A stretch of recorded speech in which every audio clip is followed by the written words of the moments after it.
पूर्वी गावाकडे आषाढ महिना सुरू झाला की अशा पद्धतीचे तळणीचे पदार्थ आवर्जून करायचेच. आजही करतात, पण आज खूप प्रमाण हे कमी झालेलं आहे. प्रत्येक घरामध्ये हे पदार्थ बनवलेच जायचे. खुसखुशीत अशा कापण्या.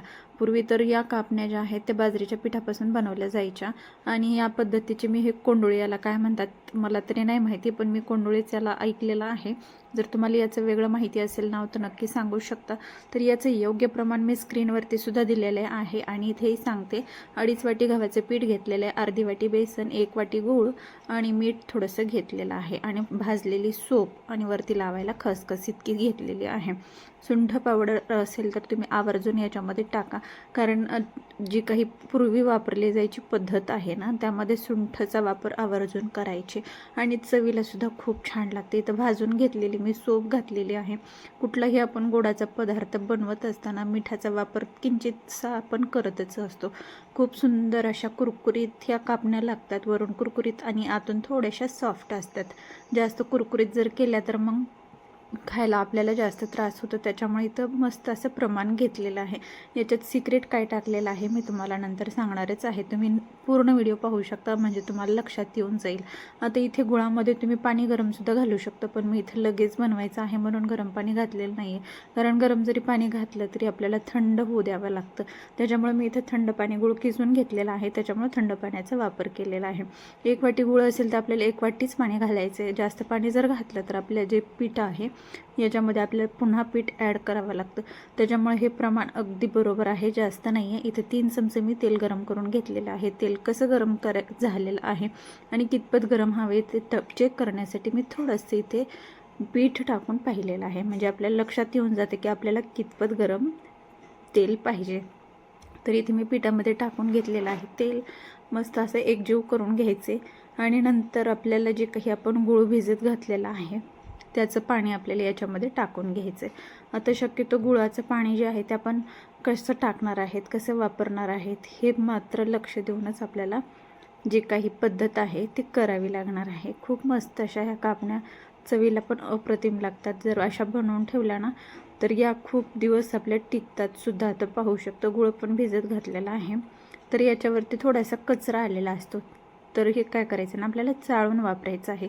असंच जर वापरलं ना आपण तर याच्यातला कचरा, काही खडे वगैरे असतात ते पण कचकच लागू शकतात, त्यामुळे आपण या पद्धतीने वापरणार आहोत. आता जे काही गुळाचं पाणी आहे ते आपल्याला एकदम टाकायचं नाही आहे, कारण काय होतं ना, मळण्यासाठी आपल्याला थोडंसं पीठ घट्ट ठेवायचं आहे. थोडं थोडं करून आपल्याला घालायचं आहे. हे पाणी पूर्ण याच्यामध्ये ॲड होतं.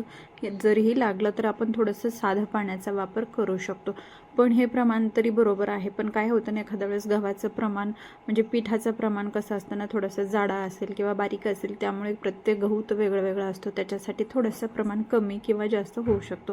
तर त्याच्यासाठी आपण एकत्र पाणी घालणार नाही आहेत. आधी थोडं थोडं मिक्स करून हे पाणी घालून घ्यायचं आहे.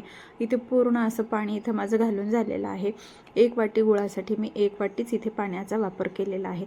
जर तुम्हाला जर कापण्या ज्या गोड हव्या असतील तर तुम्ही थोडंसं गुळाचं प्रमाण वाढवू शकता.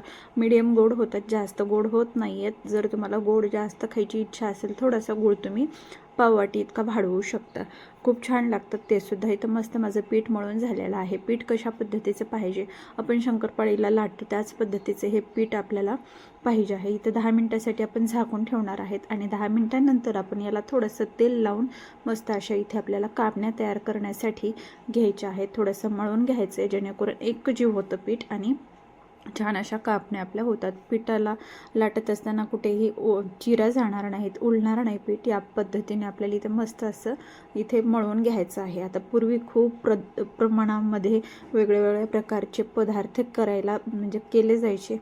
तिखट घाऱ्या, आणखी भरपूर प्रमाणामध्ये काय काय बनवायचे. आता आपण सगळ्या तर गोष्टी आपण एरवी खातोच आहे. त्यावेळेस आपल्याला जे काही गावाकडचं वातावरण असायचं तेव्हा आपल्याला जास्त सणवार असे आले तरच असे गोडाधोडाचे असे छान छान पदार्थ खायला भेटायचे, म्हणूनही कदाचित या सणांचं महत्त्व असावं.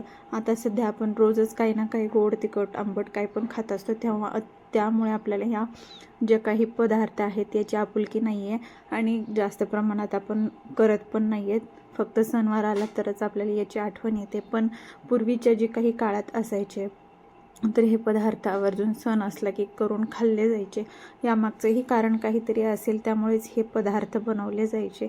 जरी तुम्हाला कोणाला याच्या मागचं काही कारण माहिती असेल तर नक्की सांगू शकता. आपल्या पुढच्या पिढींना या गोष्टी माहिती असणं खूप गरजेचं आहे. तिथे मस्त माझी इथं जी काही पोळी आहे ती लाटून झालेली आहे आणि वरती मला खसखस लावून घ्यायची आहे. दोन्ही साईडला लावायची आहे, जेणेकरून काय होतं ना, एक साईडला जर तळले तर मग एक साईडलाच ते वरती दिसते. त्यामुळे दोन्ही साईडला आपण थोडी थोडीशी लावून घ्यायची आहे आणि नंतर बेलण्यानं आपण पूर्ण त्याला दाबून घ्यायचे आहे. नाहीतर पूर्ण खसखस वेगळी होते आणि ते पुन्हा आपल्या वेगळ्या दिसायला लागतात. त्यामुळे पूर्ण एकसारखं आपण इथे व्यवस्थित असे हे लाटून घेतलेले आहे. आता पोळी लाटत असताना आपल्याला जास्त जाड ठेवायची नाही आहे, पातळ ठेवायची. खूप पातळ पण नाही आणि खूप जाड पण नाही. शंकरपाळी करतो त्यापेक्षाही पातळ ठेवायची आहे. जर जाड ठेवली तर एकदम मग शंकरपाळीचा आकार येतो आणि मग आतून मऊ राहते. मग पुन्हा मग ती खायला बरोबर लागत नाही, कच्ची लागल्यासारखे लागते. तर हे प्रमाण एकदम अचूक आहे. खूप सुंदर अशा ह्या कापण्या आपल्या झालेल्या आहेत. आता कट करून घेऊया. तुम्हाला हव्या त्या शेपमध्ये इथे तुम्ही कट करू शकता. तर शक्यतो या कापण्याच्याच आकाराच्या कापण्या असाव्यात. जास्त मग चौकोनी वगैरे केल्या की मग त्या वेगळ्या दिसतात. सुंदर अशा या कापण्या आपल्या कट करून झालेल्या आहेत. तोपर्यंत इकडं आपण तेलसुद्धा गरम करायला ठेवलेलं आहे. मस्त अशा या कापण्या आपण कट करून घेऊया. आणि तळत असताना जास्त आपल्याला गॅस जे आहे ते फुल करायचं नाही आहे, मिडियम गॅसवरतीच तळून घ्यायच्या आहे. बरेच दिवसापासून आपले जे काही कुकिंगचे व्हिडिओ आहेत ते अजिबात येतच नव्हते. भरपूर आपल्या सबस्क्रायबरने सुद्धा ऑफलाईन विचारलेले आहे. भरपूर अशा कमेंटसुद्धा आहेत की तुमचे कुकिंगचे व्हिडिओ खूप छान असतात, पण तुम्ही काही आत्ता अशामध्ये हल्ली टाकतच नाही आहे. तर यामागे पण आपण भरपूर असे जे काही कटिंगचे, शिलाई विशेष आपण जे काही शिवण क्लासेसचे कोर्स आपण चालू होते तेव्हापासून आपले हे व्हिडिओ जरा कमी प्रमाणातच येत आहेत. त्याच्यामुळे भरपूर वेळेस आपल्याला हे टाकणे शक्य नाही, कारण दोन्ही घर सांभाळायचं, कटिंग, स्टिचिंग, बाहेरचे ब्लाउजेस हे द्यायचे असतात. त्याच्यामुळे आपल्याला शक्य नव्हतं. तर थोडं थोडं करून आता कधी कधी व्हिडिओ कुकिंगचे पण येत राहतील.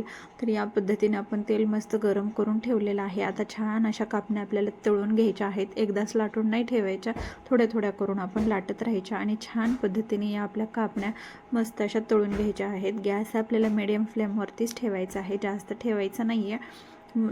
कलर याला पाहू शकतो, खूप डार्क येऊ द्यायचा नाही आहे. डार्क आला तर मग जास्त कडवटपणा येतो, कारण याच्यामध्ये गुळाचं प्रमाण आहे. तर छान अशा ब्राऊन अशा होईपर्यंत आपल्याला तळून घ्यायच्या आहेत. छान पद्धतीने आपल्या तळल्या गेल्या की थंड झाल्यानंतर याचं जे कुरकुरीतपणा आहे ना ते नंतर लागायला येतं. सुरुवातीला गरम असताना ह्या थोड्याशा सॉफ्ट वाटायला लागतात. तर या पद्धतीने आपल्या कापण्या पूर्ण तयार झालेल्या आहेत. कोंडोळे पण इथे मी तयार करून घेतलेले आहेत. व्हिडिओ आवडला असेल तर लाईक, नक्की सबस्क्राईब करा.